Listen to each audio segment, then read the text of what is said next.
ಇಂದು ಮಧ್ಯರಾತ್ರಿ 12 ಗಂಟೆಯಿಂದಲೇ KSRTC bus ದರ ಏರಿಕೆ ಜಾರಿಯಾಗಲಿದೆ.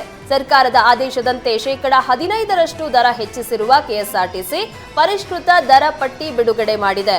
ನೂತನ ದರದ ಪ್ರಕಾರ ಬೆಂಗಳೂರಿನಿಂದ ಕಲಬುರಗಿಗೆ 805 ರೂಪಾಯಿ ಟಿಕೆಟ್ ದರ ನಿಗದಿಪಡಿಸಲಾಗಿದ್ದು 99 ರೂಪಾಯಿ ಏರಿಕೆ ಆದಂತಾಗಿದೆ. ಬೆಂಗಳೂರಿನಿಂದ ಹಾವೇರಿಗೆ 54 ರೂಪಾಯಿ ಏರಿಸಲಾಗಿದ್ದು 474 ರೂಪಾಯಿ ನೂತನ ದರವಾಗಿದೆ. ಇನ್ನು ಬೆಂಗಳೂರಿನಿಂದ ಶಿವಮೊಗ್ಗಕ್ಕೆ 44 ರೂಪಾಯಿ ದರ ಹೆಚ್ಚಿಸಲಾಗಿದ್ದು ಹೊಸ ದರ 356 ರೂಪಾಯಿ ಆಗಿದೆ. ಬೆಂಗಳೂರು ಟು ಮಂಗಳೂರು ಸದ್ಯದ ದರ 367 ರೂಪಾಯಿ ಇದ್ದು ನೂತನ ದರ 454 ರೂಪಾಯಿ ಆಗಿದೆ. ಬೆಂಗಳೂರು ಟು ಉಡುಪಿ ನೂತನ ದರ 516 ರೂಪಾಯಿ ಇದ್ರೆ ಬೆಂಗಳೂರಿನಿಂದ ಬೆಳಗಾವಿಗೆ 697 ರೂಪಾಯಿ ಹೊಸ ದರ ನಿಗದಿ ಮಾಡಲಾಗಿದೆ. ಬೆಂಗಳೂರಿನಿಂದ ಹುಬ್ಬಳ್ಳಿಗೆ 563 ಹಾಗೂ ಬೆಂಗಳೂರಿನಿಂದ ಯಾದಗಿರಿಗೆ 755 ರೂಪಾಯಿ ದರ ಫಿಕ್ಸ್ ಮಾಡಲಾಗಿದೆ. ಬಸ್ ಟಿಕೆಟ್ ದರ ಏರಿಕೆ ಖಂಡಿಸಿ ದಾವಣಗೆರೆ ಹಾಗೂ ಹೊನ್ನಾಳಿಯಲ್ಲಿ ಬಿಜೆಪಿ ಬೃಹತ್ ಪ್ರತಿಭಟನೆ ನಡೆಸಿದೆ. ರಾಜ್ಯ ಸರ್ಕಾರ ಜನಸಾಮಾನ್ಯರಿಗೆ ಬೆಲೆ ಏರಿಕೆ ಬರೆ ಎಳೆಯುತ್ತಿದೆ. ಬಸ್ ದರ ಏರಿಕೆ ಹಾಗೂ ಹಾಲಿನ ದರ ಏರಿಕೆಯಿಂದ ಸಾರ್ವಜನಿಕರಿಗೆ ಹೊರೆಯಾಗ್ತಾ ಇದೆ. ಸರ್ಕಾರ ತನ್ನ ಗ್ಯಾರಂಟಿ ಯೋಜನೆಯ ಲಾಸ್ ತುಂಬಿಕೊಳ್ಳೋದಕ್ಕೆ ನಾಗರಿಕರ ಮೇಲೆ ಹೊರೆ ಹೊರಿಸ್ತಾ ಇದೆ. ಸರ್ಕಾರ ದಿವಾಳಿಯತ್ತ ಸಾಗ್ತಾ ಇದೆ ಅಂತ ರಾಜ್ಯ ಸರ್ಕಾರದ ವಿರುದ್ಧ ಘೋಷಣೆ ಕೂಗಿ ಬಿಜೆಪಿ ಕಾರ್ಯಕರ್ತರು ಆಕ್ರೋಶ ವ್ಯಕ್ತಪಡಿಸಿದರು.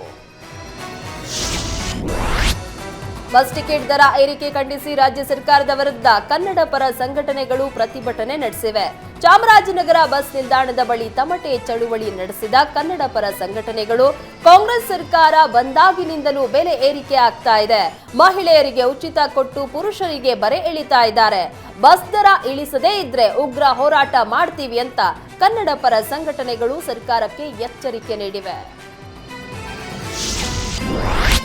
ಬಸ್ ಟಿಕೆಟ್ ದರ ಏರಿಕೆ ಬೆನ್ನಲ್ಲೇ ಸಿಲಿಕಾನ್ ಸಿಟಿ ಮಂದಿಗೆ ಕಾವೇರಿ ನೀರಿನ ದರ ಏರಿಕೆ ಬಿಸಿ ತಟ್ಟಲಿದೆ. ಕಾವೇರಿ ನೀರು ದರ ಪರಿಷ್ಕರಣೆ ಸಂಬಂಧ ಬೆಂಗಳೂರು ನಗರಾಭಿವೃದ್ಧಿ ಸಚಿವ ಡಿಕೆಶಿ ನೇತೃತ್ವದಲ್ಲಿ ಮೀಟಿಂಗ್ ನಡೆಯಲಿದೆ.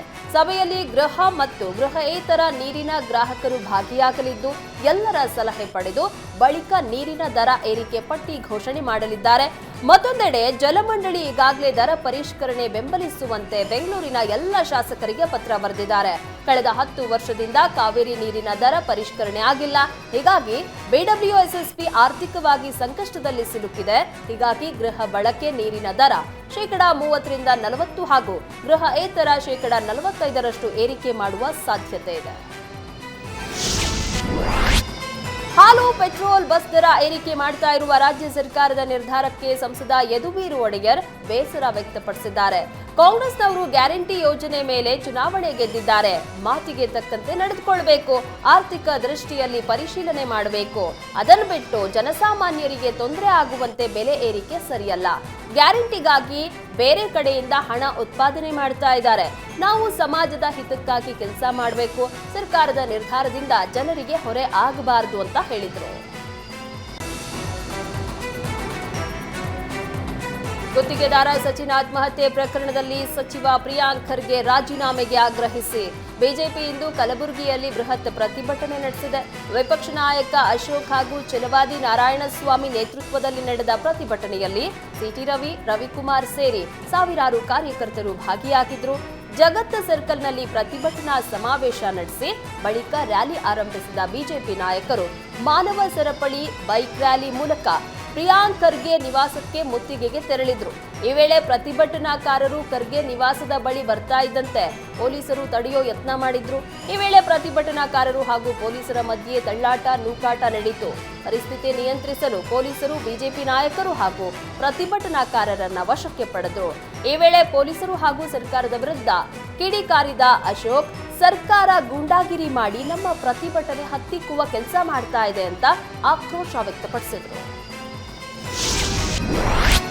ಗುತ್ತಿಗೆದಾರ ಸಚಿನ್ ಪಾಂಚೋಳ ಆತ್ಮಹತ್ಯೆ ಪ್ರಕರಣ ಸಂಬಂಧ ಸಚಿವ ಪ್ರಿಯಾಂಕ್ ಖರ್ಗೆ ರಾಜೀನಾಮೆಗೆ ಆಗ್ರಹಿಸಿ ಬಿಜೆಪಿ ಪ್ರತಿಭಟನೆ ನಡೆಸಿದೆ. ಅಲ್ಲದೆ ಪ್ರಿಯಾಂಕ್ ನಿವಾಸಕ್ಕೆ ಮುತ್ತಿಗೆ ಹಾಕೋದಾಗಿ ಹೇಳಿದ್ರು. ಇದಕ್ಕೆ ತಿರುಗೇಟು ನೀಡಿದ್ದ ಪ್ರಿಯಾಂಕ್, ಮುತ್ತಿಗೆಗೆ ಬಂದ್ರೆ ಟೀ ವ್ಯವಸ್ಥೆ ಮಾಡಿಸ್ತೀನಿ ಎಂದಿದ್ರು. ಅದರಂತೆ ಪ್ರಿಯಾಂಕ್ ಖರ್ಗೆ ನಿವಾಸದ ಮುಂದೆ ಬೆಂಬಲಿಗರು ಬಿಜೆಪಿ ಮುಖಂಡರಿಗೆ ಟೀ, ಕಾಫಿ ಹಾಗೂ ಎಳನೀರನ್ನ ನೀಡೋದಕ್ಕೆ ವ್ಯವಸ್ಥೆ ಮಾಡಿದ್ರು. ಜೊತೆಗೆ ಬಿಜೆಪಿ ಗೂಂಡಾಗಿರಿಗೆ ನಮ್ಮ ಗಾಂಧಿಗಿರಿ ಅಂತ ಬ್ಯಾನರ್ ಹಿಡಿದು ಪ್ರಿಯಾಂಕ್ ಬೆಂಬಲಿಗರು ಪ್ರತಿಭಟಿಸಿದ್ರು. ಅತ್ತ ಅತ್ತ ಕಲಬುರಗಿಯಲ್ಲಿ ಪ್ರಿಯಾಂಕ್ ಖರ್ಗೆ ವಿರುದ್ಧ ಬಿಜೆಪಿ ಪ್ರತಿಭಟನೆ ನಡೆಸಿದ್ರೆ, ಇತ್ತ ಮಂಡ್ಯದಲ್ಲಿ ಪ್ರಿಯಾಂಕ್ ಬೆಂಬಲಿಸಿ ಪ್ರಗತಿಪರ ಸಂಘಟನೆ ಪ್ರತಿಭಟನೆ ನಡೆಸಿದೆ. ಮಂಡ್ಯದ ಸಂಜಯ್ ಸರ್ಕಲ್ನಲ್ಲಿ ಜಮಾಯಿಸಿದ ಪ್ರಗತಿಪರ ಸಂಘಟನೆ ಕಾರ್ಯಕರ್ತರು ಬೆಂಗಳೂರು ಮೈಸೂರು ಹಳೆ ಹೆದ್ದಾರಿಯಲ್ಲಿ ಮಾನವ ಸರಪಳಿ ನಿರ್ಮಿಸಿ ಬಿಜೆಪಿ ವಿರುದ್ಧ ಘೋಷಣೆ ಕೂಗಿದ್ರು. ಬಿಜೆಪಿ ಪ್ರಿಯಾಂಕ್ ಖರ್ಗೆ ಮೇಲೆ ಆಧಾರ ರಹಿತ ಸುಳ್ಳು ಆರೋಪ ಮಾಡ್ತಾ ಇದೆ, ದ್ವೇಷ ರಾಜಕಾರಣ ಮಾಡ್ತಾ ಇದೆ ಅಂತ ಆಕ್ರೋಶ ವ್ಯಕ್ತಪಡಿಸಿದ್ರು. ಗುತ್ತಿಗೆದಾರ ಸಚಿನ್ ಪಾಂಚಾಳ್ ಆತ್ಮಹತ್ಯೆ ಪ್ರಕರಣದಲ್ಲಿ ಸಚಿವ ಪ್ರಿಯಾಂಕ್ ಖರ್ಗೆ ರಾಜೀನಾಮೆ ನೀಡಬೇಕೆಂದು ಸಿಟಿ ರವಿ ಆಗ್ರಹಿಸಿದ್ದಾರೆ. ಪ್ರಿಯಾಂಕ್ ಖರ್ಗೆಗೆ ಎಐಸಿಸಿ ಅಧ್ಯಕ್ಷರ ಮಗ ಎಂಬ ಅಹಂ ಇದೆ. ತನಗೆ ಕಾನೂನು ಅನ್ವಯ ಆಗಲ್ಲವೆಂದು ಭಾವಿಸಿರಬಹುದು. ಆದರೆ ಭಾರತದ ಕಾನೂನು ಕಾಂಗ್ರೆಸ್ನವರಿಗೂ ಒಂದೇ, ಬಿಜೆಪಿಯವರಿಗೂ ಸಹ ಒಂದೇ. ಈಶ್ವರಪ್ಪನವರ ರಾಜೀನಾಮೆ ಪಡೆದಾಗ ಯಾವ ಸಾಕ್ಷಿ ಇತ್ತು? ಅವತ್ತು ಡೆತ್ ನೋಟ್ನಲ್ಲಿ ಹೆಸರಿದ್ದ ಕಾರಣಕ್ಕೆ ಈಶ್ವರಪ್ಪ ರಾಜೀನಾಮೆ ಕೊಟ್ಟರು. ಇಂದು ಅದೇ ರೀತಿ ಇದೆ. ಹೀಗಾಗಿ ಪ್ರಿಯಾಂಕ್ ಖರ್ಗೆ ರಾಜೀನಾಮೆಯನ್ನ ಕೊಟ್ಟು ತನಿಖೆಗೆ ಸಹಕರಿಸಬೇಕು ಅಂತ ಸಚಿವ ಪ್ರಿಯಾಂಕ್ ಖರ್ಗೆ ವಿರುದ್ಧ ಸಿಟಿ ರವಿ ವಾಗ್ದಾಳಿ ನಡೆಸಿದ್ರು. ಗುತ್ತಿಗೆದಾರ ಸಚಿನ್ ಆತ್ಮಹತ್ಯೆ ವಿಚಾರದಲ್ಲಿ ವಿಜೇಂದ್ರ ಹಾಗೂ ಪ್ರಿಯಾಂಕ್ ಖರ್ಗೆ ನಡುವೆ ವಾಗ್ಯುದ್ಧ ಜೋರಾಗ್ತಾ ಇದೆ. ರಾಜು ಕಪ್ಪನೂರ್ ಬೆದರಿಕೆಯಿಂದ ಗುತ್ತಿಗೆದಾರ ಆತ್ಮಹತ್ಯೆ ಮಾಡಿಕೊಂಡಿದ್ದಾರೆ. ಸುಪಾರಿ ಕಿಲ್ಲರ್ಗಳಿಂದ ಬಿಜೆಪಿ ನಾಯಕರ ಹತ್ಯೆಗೆ ಸಂಚು ಮಾಡಲಾಗಿದೆ ಅಂತ ವಿಜೇಂದ್ರ ಗಂಭೀರ ಆರೋಪ ಮಾಡಿದ್ದಾರೆ. ಸುಪಾರಿ ಕಿಲ್ಲರ್ಸ್ ಕರೆಸಿದ್ದಾರೆ ಎಂಬ ವಿಜೇಂದ್ರ ಹೇಳಿಕೆಗೆ ಪ್ರಿಯಾಂಕ್ ಖರ್ಗೆ ತಿರುಗೇಟನ್ನ ನೀಡಿದ್ದು, ಹೆಣ ಬಿದ್ದರೆ ಸಾಕು ಸಂಭ್ರಮಿಸೋದು ಬಿಜೆಪಿ ಸಂಸ್ಕೃತಿ, ಏನೇ ಆದ್ರೂ ನ್ಯಾಯ ಕೊಡಿಸುವುದು ನಮ್ಮ ಜವಾಬ್ದಾರಿ. ವಿಜಯೇಂದ್ರ ಸ್ಥಾನಕ್ಕೆ ಗೌರವ ಕೊಡ್ತೀವಿ ಅಂತ ಬಾಯಿಗೆ ಬಂದಂತೆ ಮಾತನಾಡಬೇಡಿ. ಕಲಬುರಗಿಯಲ್ಲಿ ನಾವು ಸುಪಾರಿ ರಾಜಕೀಯ ಮಾಡಿಕೊಂಡು ಬಂದಿಲ್ಲ. ವಿಜಯೇಂದ್ರರದ್ದು ಅತಿ ಆಗ್ತಾ ಇದೆ. ನಾವು ಬೀದಿಗೆ ಇಳಿದ್ರೆ ನೀವು ಮನೆ ಸೇರ್ಬೇಕಾಗತ್ತೆ ಅಂತ ತಿರುಗೇಟು ನೀಡಿದ್ದಾರೆ. ಪ್ರಿಯಾಂಕ್ ಖರ್ಗೆ ವಿರುದ್ಧ ಪ್ರತಿಭಟನೆ ನಡೆಸಿದ ಬಿಜೆಪಿ ವಿರುದ್ಧ ಸಚಿವ ಈಶ್ವರ್ ಖಂಡ್ರೆ ಕಿಡಿಕಾರಿದ್ದಾರೆ. ಬೀದರ್ನಲ್ಲಿ ಮಾತನಾಡಿದ ಖಂಡ್ರೆ, ಬಿಜೆಪಿ ರಾಜಕೀಯ ಪ್ರೇರಿತ ಹೋರಾಟ ಮಾಡ್ತಾ ಇದೆ. ಹೋರಾಟ ಮಾಡಲು ಬಿಜೆಪಿಗೆ ಯಾವುದೇ ನೈತಿಕತೆ ಇಲ್ಲ ಎಂದ್ರು. ಸಚಿನ್ ಆತ್ಮಹತ್ಯೆ ಕೇಸ್ನಲ್ಲಿ ಪ್ರಿಯಾಂಕ್ ಖರ್ಗೆ ತಮ್ಮ ಪಾತ್ರ ಇಲ್ಲ ಅಂತ ಈಗಾಗಲೇ ಸ್ಪಷ್ಟಪಡಿಸಿದ್ದಾರೆ. ಸಿಐಡಿ ಅಧಿಕಾರಿಗಳು ತನಿಖೆ ಮಾಡ್ತಾ ಇದ್ದಾರೆ. ವರದಿ ಬರೋವರೆಗೂ ಬಿಜೆಪಿಗರು ತಾಳ್ಮೆಯಿಂದ ಕಾಯಬೇಕು ಎಂದ್ರು. ಬಿಜೆಪಿಗರೇ ಅಪರಾಧ ಮಾಡಿ ದೂರನ್ನ ನೀಡ್ತಾರೆ, ಅವರೇ ತನಿಖೆ ಮಾಡಿ ತೀರ್ಪನ್ನು ಕೊಡ್ತಾರೆ. ಪ್ರತಿಯೊಂದರಲ್ಲೂ ರಾಜಕೀಯ ಮಾಡೋದೇ ಬಿಜೆಪಿ ಕೆಲಸ ಅಂತ ಈಶ್ವರ್ ಖಂಡ್ರೆ ಕಿಡಿಕಾರಿದ್ರು. ಗುತ್ತಿಗೆದಾರ ಸಚಿನ್ ಆತ್ಮಹತ್ಯೆ ಪ್ರಕರಣ ಸಂಬಂಧ ಸಚಿವ ಪ್ರಿಯಾಂಕ್ ಖರ್ಗೆ ರಾಜೀನಾಮೆಗೆ ಒತ್ತಾಯಿಸಿ ರಾಮನಗರದಲ್ಲಿ ಬಿಜೆಪಿ ಪ್ರತಿಭಟನೆ ನಡೆಸಿದೆ. ರಾಮನಗರದ ಐಜೂರು ವೃತ್ತದಲ್ಲಿ ಜಮಾಯಿಸಿದ ಬಿಜೆಪಿ ಕಾರ್ಯಕರ್ತರು ಕೆಎಸ್ಆರ್ಟಿಸಿ ಬಸ್ ಮೇಲೆ ಪ್ರಿಯಾಂಕ್ ಖರ್ಗೆ ರಾಜೀನಾಮೆ ಪೋಸ್ಟರ್ ಅಂಟಿಸಿ ಕಿಲ್ಲರ್ ಖರ್ಗೆ ಎಂದು ಘೋಷಣೆ ಕೂಗಿ ಆಕ್ರೋಶ ವ್ಯಕ್ತಪಡಿಸಿದ್ರು. ಗುತ್ತಿಗೆದಾರನ ಆತ್ಮಹತ್ಯೆಗೆ ಕಾರಣವಾದ ಪ್ರಿಯಾಂಕ್ ಖರ್ಗೆ ನೈತಿಕ ಹೊಣೆ ಹೊತ್ತು ರಾಜೀನಾಮೆ ನೀಡಬೇಕು. ರಾಜ್ಯದಲ್ಲಿ ಕೊಲೆಗಟ್ಟುಕ ಸರ್ಕಾರ ಇದೆ. ಅಧಿಕಾರಿಗಳು ಹಾಗೂ ಗುತ್ತಿಗೆದಾರರ ಸರಣಿ ಸಾವಾಗ್ತಾ ಇದೆ. ಇದಕ್ಕೆ ಸಿದ್ದರಾಮಯ್ಯ ಸರ್ಕಾರ ನೇರ ಹೊಣೆ ಅಂತ ಕಾಂಗ್ರೆಸ್ ವಿರುದ್ಧ ಕಿಡಿಕಾರಿದ್ರು. ಸಚಿವ ಪ್ರಿಯಾಂಕ್ ಖರ್ಗೆ ರಾಜೀನಾಮೆಗೆ ಆಗ್ರಹಿಸಿ ಕಲಬುರಗಿಯಲ್ಲಿ ನಡೆದ ಬಿಜೆಪಿ ಪ್ರತಿಭಟನೆಗೆ ಸಚಿವ ಡಿ ಸುಧಾಕರ್ ಕಿಡಿಕಾರಿದ್ದಾರೆ. ಪ್ರಿಯಾಂಕ್ ಖರ್ಗೆ ಪ್ರಾಮಾಣಿಕತೆ ಹಾಗೂ ದಕ್ಷತೆಯಿಂದ ಕಾರ್ಯನಿರ್ವಹಿಸ್ತಾ ಇದ್ದಾರೆ. ಆದರೆ ಬಿಜೆಪಿಯವರು ರಾಜಕೀಯಕ್ಕಾಗಿ ಪ್ರತಿಭಟನೆ ನಡೆಸ್ತಾ ಇದ್ದಾರೆ. ಮೊದಲು ಬಿಜೆಪಿ ಕಾಲದಲ್ಲಿ ಎಷ್ಟು ಕರ್ಮಕಾಂಡ ನಡೆದಿದೆ ಎಂಬುದನ್ನ ನೆನಪಿಸಿಕೊಳ್ಳಲಿ. ಈಶ್ವರಪ್ಪ ವಿರುದ್ಧದ ಪ್ರಕರಣದಲ್ಲಿ ಈಶ್ವರಪ್ಪ ವಿರುದ್ಧ ನೇರವಾಗಿ ಆಪಾದನೆ ಬಂದಿತ್ತು. ಆದರೆ ಈ ಪ್ರಕರಣದಲ್ಲಿ ಎಲ್ಲೂ ಸಹ ಪ್ರಿಯಾಂಕ್ ಖರ್ಗೆ ಹೆಸರು ಉಲ್ಲೇಖ ಆಗಿಲ್ಲ. ಹೀಗಾಗಿ ಎಸ್ಐಟಿ ತನಿಖೆಯಿಂದ ಪ್ರಕರಣದ ಸತ್ಯಾಂಶ ಹೊರಬರುತ್ತೆ. ಆದರೆ ಬಿಜೆಪಿ ದ್ವೇಷ ರಾಜಕೀಯಕ್ಕಾಗಿ ರಾಜೀನಾಮೆ ಕೇಳುವುದು ಸರಿ ಅಲ್ಲ ಅಂತ ಡಿ ಸುಧಾಕರ್ ಗುಡುಗಿದ್ರು. ಈ ಬಾರಿಯ ಬಜೆಟ್ ಮಂಡಿಸಿದ ಬಳಿಕ ಸಿಎಂ ಸಿದ್ದರಾಮಯ್ಯ ರಾಜೀನಾಮೆ ಕೊಡ್ತಾರೆ ಅಂತ ಬಿಜೆಪಿ ರಾಜ್ಯಾಧ್ಯಕ್ಷ ವಿಜೇಂದ್ರ ಹೊಸ ಬಾಂಬ್ ಸಿಡಿಸಿದ್ದಾರೆ. ಸಿಎಂ ಸ್ಥಾನ ಬಿಟ್ಟು ಕೊಡೋಕೆ ಸಿದ್ದರಾಮಯ್ಯ ಸಿದ್ಧರಿಲ್ಲ. ಸಿದ್ದರಾಮಯ್ಯ ಅವರನ್ನ ಮುಂದುವರಿಸುವುದಕ್ಕೆ ವಿರೋಧಿಗಳಿಗೆ ಇಷ್ಟ ಇಲ್ಲ. ಹೀಗಾಗಿ ಕಾಂಗ್ರೆಸ್ನಲ್ಲಿ ಆಂತರಿಕ ಯುದ್ಧ ಶುರುವಾಗಿದೆ. ಡಿಕೆ ಶಿವಕುಮಾರ್ ಅನುಪಸ್ಥಿತಿಯಲ್ಲಿ ಡಿನ್ನರ್ ಮೀಟಿಂಗ್ ನಡೆಸಿ ರಾಜಕೀಯ ದಾಳ ಉರುಳಿಸೋದಕ್ಕೆ ಸಿಎಂ ಮುನ್ನುಡಿ ಬರೆದಿದ್ದಾರೆ. ಸರ್ಕಾರದಲ್ಲಿ ಸರಿ ಇಲ್ಲ ಅನ್ನೋದಕ್ಕೆ ಈ ಮೀಟಿಂಗ್ ಸಾಕ್ಷಿ. ಇದರ ಜೊತೆಗೆ ಕಾಂಗ್ರೆಸ್ ಆಡಳಿತಕ್ಕೆ ಜನರು ಬೇಸತ್ತಿದ್ದಾರೆ. ಅಧಿಕಾರಕ್ಕೆ ಬಂದಾಗಿನಿಂದ ಕಾಂಗ್ರೆಸ್ ಸಾಧನೆ ಶೂನ್ಯ. ಕಾಮಗಾರಿ ಗುದ್ದಲಿ ಪೂಜೆ ಏನೂ ಕಾಣ್ತಾ ಇಲ್ಲ. ಅವರ ಪಕ್ಷದವರೇ ಆದ ರಾಜು ಕಾಗೆ, ದೇಶಪಾಂಡೆ ಸರ್ಕಾರದ ವೈಫಲ್ಯದ ಬಗ್ಗೆ ಮಾತನಾಡ್ತಾರೆ. ಸಿದ್ದರಾಮಯ್ಯ ಸಿಎಂ ಆದ ಮೇಲೆ ರಾಜ್ಯದಲ್ಲಿ ಸರಣಿ ಆತ್ಮಹತ್ಯೆಗಳು ನಡೀತಾ ಇವೆ ಅಂತ ವಿಜಯೇಂದ್ರ ವಾಗ್ದಾಳಿ ನಡೆಸಿದ್ದಾರೆ. ಪ್ರಿನ್ಸಸ್ ಎಂಬುದು ಮೊದಲೇ ನಾಮಕರಣ ಆಗಿರೋ ರಸ್ತೆ. ಹೆಸರು ಬದಲಾಯಿಸಿದ್ರೆ ಕಾನೂನು ಹೋರಾಟ ಮಾಡ್ತೀವಿ ಅಂತ ಸಂಸದ ಯದುವೀರ್ ಒಡೆಯರ್ ಹೇಳಿದ್ದಾರೆ. ಪ್ರಿನ್ಸಸ್ ರಸ್ತೆ ಅರಮನೆಗೆ ಸಂಬಂಧಪಟ್ಟಿಲ್ಲ, ಆದರೆ ಮೈಸೂರು ಕರ್ನಾಟಕಕ್ಕೆ ಸಂಬಂಧಪಟ್ಟಿದೆ. ಹೀಗಾಗಿ ಹೆಸರು ಬದಲಿಸದಂತೆ ನಡೆಸ್ತಾ ಇರುವ ಹೋರಾಟಕ್ಕೆ ನನ್ನ ಬೆಂಬಲ ಇದೆ. ಸಮಾಜದ ಹಿತಕ್ಕಾಗಿ ಪ್ರಿನ್ಸಸ್ ಹೆಸರು ಇಡಲಾಗಿದೆ. ಹೆಸರು ಬದಲಾಯಿಸಲು ಮುಖ್ಯ ಕಾರಣ ಇರಬೇಕು. ಅದನ್ ಬಿಟ್ಟು ಅವರದ್ದೇ ಆದ ಇತಿಹಾಸ ಸೃಷ್ಟಿಸಿದ್ರೆ ಅದು ತಪ್ಪು. ಕಾನೂನಿಗೆ ತಕ್ಕಂತೆ ನೀತಿ ನಿಯಮಗಳೊಂದಿಗೆ ಕೆಲಸ ಮಾಡಿ ಅಂತ ಯದುವೀರ್ ಎಚ್ಚರಿಕೆ ನೀಡಿದ್ದಾರೆ.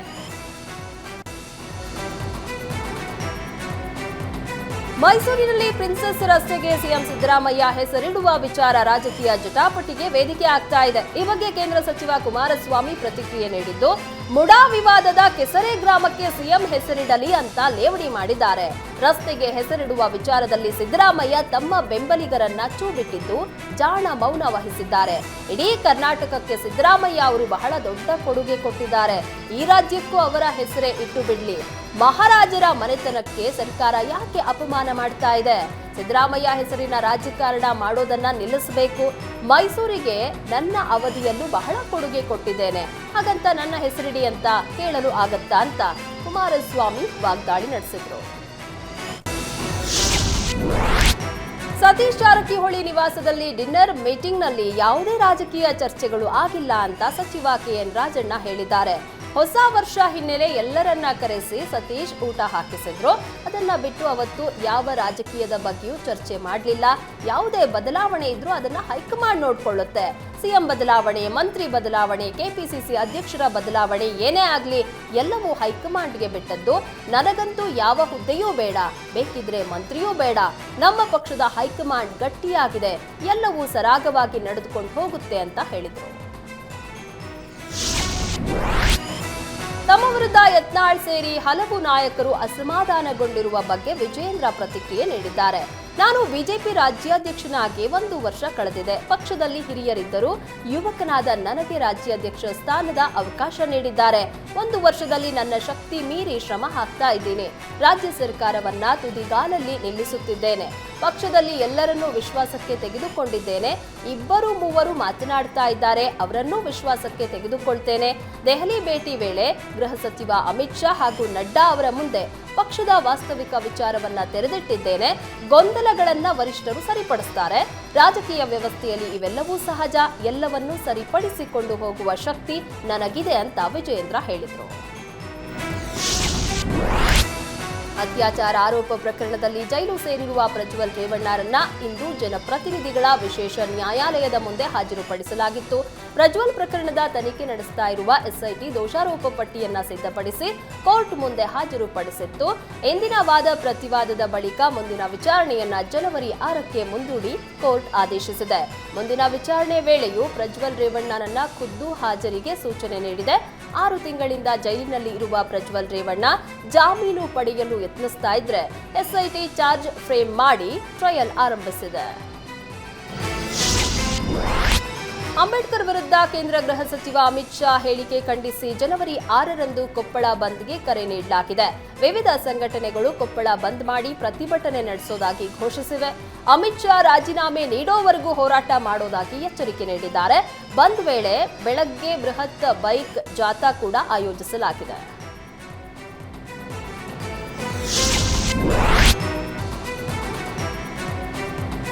ರೇಣುಕಾಸ್ವಾಮಿ ಕೊಲೆ ಆರೋಪಿ ದರ್ಶನ್ ಸದ್ಯ ಜಾಮೀನು ಪಡೆದು ಹೊರಬಂದಿದ್ದಾರೆ. ಆದರೆ ಜಾಮೀನು ಸಿಕ್ಕಿ ತಿಂಗಳಾದ್ರೂ ಸಹ ಇನ್ನೂ ದರ್ಶನ್ ಬೆನ್ನು ನೋವಿನ ಸರ್ಜರಿ ಮಾಡಿಸಿಕೊಂಡಿಲ್ಲ. ಇದೀಗ ಸರ್ಜರಿ ಬಗ್ಗೆ ದರ್ಶನ್ಗೆ ಚಿಕಿತ್ಸೆ ನೀಡ್ತಾ ಇರುವ ವೈದ್ಯ ಡಾಕ್ಟರ್ ಅಜಯ್ ಹೆಗಡೆ ಮಾಹಿತಿಯನ್ನ ನೀಡಿದ್ದಾರೆ. ಕೆಲವೇ ದಿನಗಳಲ್ಲಿ ದರ್ಶನ್ಗೆ ಆಪರೇಷನ್ ಆಗುತ್ತೆ. ಆದರೆ ಆಪರೇಷನ್ ಆದ 2 ತಿಂಗಳು ಫೈಟ್ ಸೀನ್ ಮಾಡುವಂತಿಲ್ಲ. ಕೇವಲ ಚಿತ್ರೀಕರಣದಲ್ಲಿ ಮಾತ್ರ ಭಾಗಿ ಆಗಬಹುದು ಎಂದಿದ್ದಾರೆ. ಬಹುತೇಕ ಮೈಸೂರಿನಲ್ಲೇ ಆಪರೇಷನ್ ನಡೆಯುವ ಸಾಧ್ಯತೆಗಳಿವೆ. ಸದ್ಯ ಅರ್ಧಕ್ಕೆ ನಿಂತಿರುವ ಶೂಟಿಂಗ್ ಫೆಬ್ರವರಿಯಲ್ಲಿ ಆರಂಭವಾಗಲಿದ್ದು, ಶೂಟಿಂಗ್ಗೆ ಮುನ್ನ ದರ್ಶನ್ ಆಪರೇಷನ್ ಮಾಡಿಸಲಿದ್ದಾರೆ. ಮಹಿಳೆಯೊಂದಿಗೆ ರಾಸಲೀಲೆ ನಡೆಸಿ ಸಿಕ್ಕಿಬಿದ್ದಿರುವ ಡಿವೈಎಸ್ಪಿ ರಾಮಚಂದ್ರಪ್ಪಗೆ 14 ದಿನ ನ್ಯಾಯಾಂಗ ಬಂಧನ ವಿಧಿಸಲಾಗಿದೆ. ಇಂದು ಮಧ್ಯಾಹ್ನ ರಾಮಚಂದ್ರಪ್ಪನನ್ನ ಪೊಲೀಸರು ಜಡ್ಜ್ ಎದುರು ಹಾಜರುಪಡಿಸಿದ್ರು. ವಾದ ಪ್ರತಿವಾದ ಆಲಿಸಿದ Madhugiri principal senior civil judge ನ್ಯಾಯಾಂಗ ಬಂಧನಕ್ಕೆ ನೀಡಿ ಆದೇಶಿಸಿದ್ರು. ನಾಳೆ ಒಂದು ದಿನ ಮಧುಗಿರಿ ಉಪ ಕಾರಾಗೃಹದಲ್ಲಿರುವಂತೆ ಸೂಚಿಸಲಾಗಿದ್ದು, ಉಳಿದ 13 ದಿನಗಳ ಕಾಲ ತುಮಕೂರು ಜಿಲ್ಲಾ ಕಾರಾಗೃಹದಲ್ಲಿ ರಾಮಚಂದ್ರಪ್ಪನನ್ನ ಇರಿಸುವಂತೆ ಪೊಲೀಸರಿಗೆ ನ್ಯಾಯಾಲಯ ಸೂಚಿಸಿದೆ. ರಾಸಲೀಲೆ ಪ್ರಕರಣದಲ್ಲಿ ಬಂಧಿಸಲಾಗಿರುವಂತಹ ಡಿವೈಎಸ್ಪಿ ರಾಮಚಂದ್ರಪ್ಪ ಪೊಲೀಸರ ವಶದಲ್ಲಿರುವಾಗಲೇ ಮೊಬೈಲ್ನಲ್ಲಿ ಬಿಂದಾಸ್ ಆಗಿ ಮಾತನಾಡ್ತಾ ಇರುವ ದೃಶ್ಯ ಸೆರೆಯಾಗಿದೆ. ನಿನ್ನೆ ಡಿವೈಎಸ್ಪಿ ರಾಮಚಂದ್ರಪ್ಪನನ್ನ ಬಂಧಿಸಿದ ಪೊಲೀಸರು ಇಂದು ವೈದ್ಯಕೀಯ ಪರೀಕ್ಷೆಗೆ ಒಳಪಡಿಸಿದ್ರು. ಮಧುಗಿರಿ ತಾಲೂಕು ಆಸ್ಪತ್ರೆಯಲ್ಲಿ ರಾಮಚಂದ್ರಪ್ಪಗೆ ಮೆಡಿಕಲ್ ಟೆಸ್ಟ್ ನಡೆಸಲಾಯಿತು. ಆದರೆ ಮೆಡಿಕಲ್ ಟೆಸ್ಟ್ ವೇಳೆ ಆರೋಪಿ ರಾಮಚಂದ್ರಪ್ಪ ಮೊಬೈಲ್ನಲ್ಲಿ ಆಪ್ತರ ಜೊತೆಯಲ್ಲಿ ಮಾತನಾಡಿದ್ದಾನೆ. ಪೊಲೀಸರೇ ಆರೋಪಿ ಕೈಗೆ ಮೊಬೈಲ್ ನೀಡಿದ್ದಾರೆ ಎನ್ನಲಾಗಿದ್ದು, ನೆಪ ಮಾತ್ರಕ್ಕೆ ರಾಮಚಂದ್ರಪ್ಪನನ್ನ ಪೊಲೀಸರು ಬಂಧಿಸಿದ್ದಾರಾ ಎಂಬ ಪ್ರಶ್ನೆ ಎದ್ದಿದೆ. ಪೊಲೀಸರ ನಡೆಗೆ ಸಾರ್ವಜನಿಕರು ಆಕ್ರೋಶ ಹೊರಹಾಕಿದ್ದು, ಸಾಮಾನ್ಯರಿಗೆ ಒಂದು ಕಾನೂನು, ಡಿವೈಎಸ್ಪಿಗೆ ಒಂದು ಕಾನೂನು ಇದೆಯಾ ಅಂತ ಪ್ರಶ್ನಿಸಿದ್ದಾರೆ. ದೇಶಾದ್ಯಂತ ಸಾಕಷ್ಟು ಚರ್ಚೆಗೆ ಕಾರಣವಾಗಿದ್ದ ಟೆಕ್ಕಿ ಅತುಲ್ ಆತ್ಮಹತ್ಯೆ ಕೇಸಿನ 3 ಆರೋಪಿಗಳಿಗೆ ಜಾಮೀನು ಸಿಕ್ಕಿದೆ. ಅತುಲ್ ಪತ್ನಿ ನಿಖಿತಾ ಸಿಂಘಾನಿಯಾ, ಅತ್ತೆ ನಿಶಾ ಸಿಂಘಾನಿಯಾ ಹಾಗೂ ಬಾಮೈದ ಅನುರಾಗ್ ಸಿಂಘಾನಿಯಾಗೆ ಜಾಮೀನು ನೀಡಿ 29ನೇ ಸಿಸಿಎಚ್ ಕೋರ್ಟ್ ಆದೇಶಿಸಿದೆ. ಸತತ 5 ವರ್ಷಗಳಿಂದ ಅತುಲ್ ಸುಭಾಷ್ಗೆ ಕಿರುಕುಳ ನೀಡಲಾಗಿದೆ. ಬೆಂಗಳೂರಿನಲ್ಲಿ ವಾಸವಿದ್ದರೂ ಉತ್ತರ ಪ್ರದೇಶದಲ್ಲಿ ಕೇಸ್ಗಳನ್ನ ದಾಖಲಿಸಲಾಗಿದೆ. ಕೇಸ್ ಮೇಲೆ ಕೇಸ್ ಹಾಕಿ ಅತುಲ್ಗೆ ಟಾರ್ಚರ್ ನೀಡಲಾಗಿದೆ ಎಂದು ತನಿಖಾಧಿಕಾರಿಗಳ ಪರ ಎಸ್ಪಿಪಿ ವಾದ ಮಂಡಿಸಿದ್ರು. ಆರೋಪಿಗಳಿಗೆ ಜಾಮೀನು ಸಿಕ್ಕಲ್ಲಿ ಮತ್ತೆ ಅವರು ತನಿಖೆಗೆ ಸಿಗುವುದಿಲ್ಲ ಎಂದು ಎಸ್ಪಿಪಿ ಜಡ್ಜ್ಗೆ ಮನವರಿಕೆ ಮಾಡಿದ್ರು. ವಾದ ಪ್ರತಿವಾದ ಆಲಿಸಿದ ಕೋರ್ಟ್ ಕೊನೆಗೆ 3 ಆರೋಪಿಗಳಿಗೂ ಜಾಮೀನು ನೀಡಿದೆ. ಇಡಿ ಅಧಿಕಾರಿಗಳು ಅಂತ ಹೇಳಿಕೊಂಡು ಉದ್ಯಮಿ ಮನೆಯೊಂದರಲ್ಲಿ ಖದೀಮರು ಬರೋಬ್ಬರಿ 30 ಲಕ್ಷ ಹಣ ದೋಚಿದ್ದಾರೆ. ಬಂಟ್ವಾಳ ತಾಲೂಕಿನ ಬೋಳಂತೂರು ಸಮೀಪದ ನಾರ್ಷಾ ಎಂಬಲ್ಲಿ ಘಟನೆ ನಡೆದಿದೆ. ಉದ್ಯಮಿ ಸುಲೈಮಾನ್ ಹಾಜಿ ಎಂಬುವವರ ಮನೆಗೆ ತಡರಾತ್ರಿ ತಮಿಳುನಾಡು ಮೂಲದ ಕಾರಿನಲ್ಲಿ ನಕಲಿ ಇಡಿ ಅಧಿಕಾರಿಗಳು ಎಂಟ್ರಿ ಕೊಟ್ಟಿದ್ದಾರೆ. ನಾವು ಇಡಿ ಅಧಿಕಾರಿಗಳು ಎಂದು ನಂಬಿಸಿ ಸುಮಾರು 2 ಗಂಟೆಗಳ ಕಾಲ ಮನೆಯಲ್ಲಿ ಶೋಧ ಕಾರ್ಯ ನಡೆಸಿದ್ದಾರೆ. ಈ ವೇಳೆ ಮನೆಯಲ್ಲಿದ್ದ ಸುಮಾರು 30 ಲಕ್ಷ ದೋಚಿ ಎಸ್ಕೇಪ್ ಆಗಿದ್ದಾರೆ. ಬಂದವರು ಯಾವುದೇ ನೋಟಿಸ್ ನೀಡದೆ ಹಣ ತೆಗೆದುಕೊಂಡು ಹೋಗಿದ್ದಕ್ಕೆ ಅನುಮಾನಗೊಂಡ ಉದ್ಯಮಿ ಸುಲೈಮಾನ್ ಪೊಲೀಸರಿಗೆ ಮಾಹಿತಿ ನೀಡಿದ್ದಾರೆ. ಕೂಡಲೇ ದಕ್ಷಿಣ ಕನ್ನಡ ಜಿಲ್ಲಾ ಎಸ್ಪಿ ಯತೀಶ್ ಭೇಟಿ ನೀಡಿ ಪರಿಶೀಲನೆ ನಡೆಸಿದ್ದಾರೆ.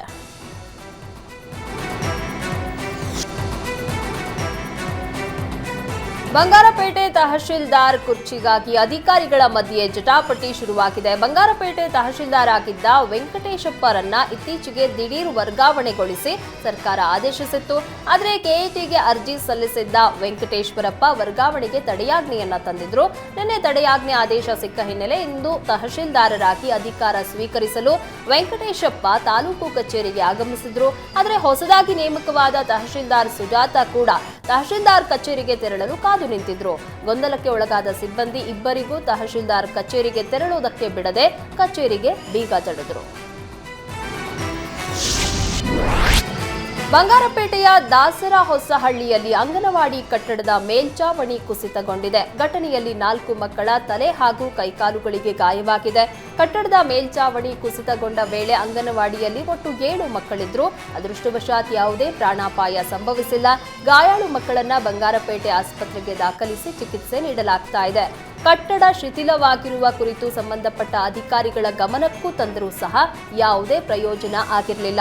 ಇದೀಗ ಕಟ್ಟಡದ ಮೇಲ್ಚಾವಣಿ ಕುಸಿತಗೊಂಡಿದ್ದು ಸ್ಥಳಕ್ಕೆ ಅಧಿಕಾರಿಗಳು ಬರುವಂತೆ ಸಾರ್ವಜನಿಕರು ಆಗ್ರಹಿಸ್ತಾ ಇದ್ದಾರೆ.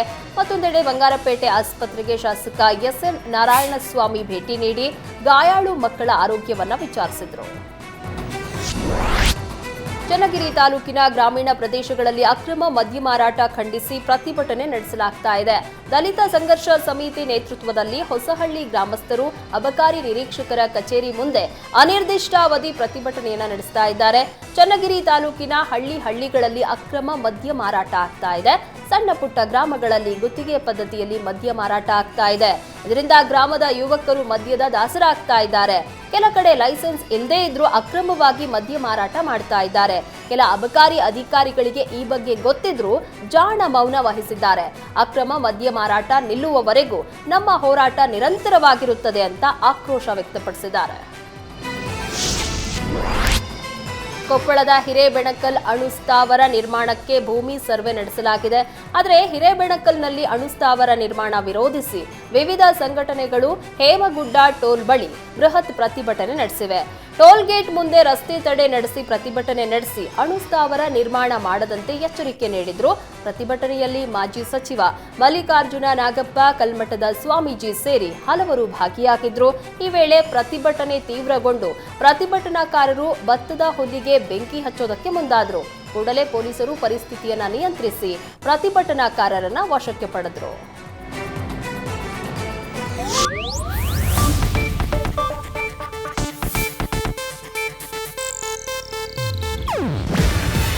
ಇದು ಏಷ್ಯಾನೆಟ್ ನ್ಯೂಸ್ ನೆಟ್ವರ್ಕ್ ಪ್ರಸ್ತುತಿ. ನೀವು ನೋಡ್ತಿದ್ದೀರಾ ಏಷ್ಯಾನೆಟ್ ಸುವರ್ಣ ನ್ಯೂಸ್.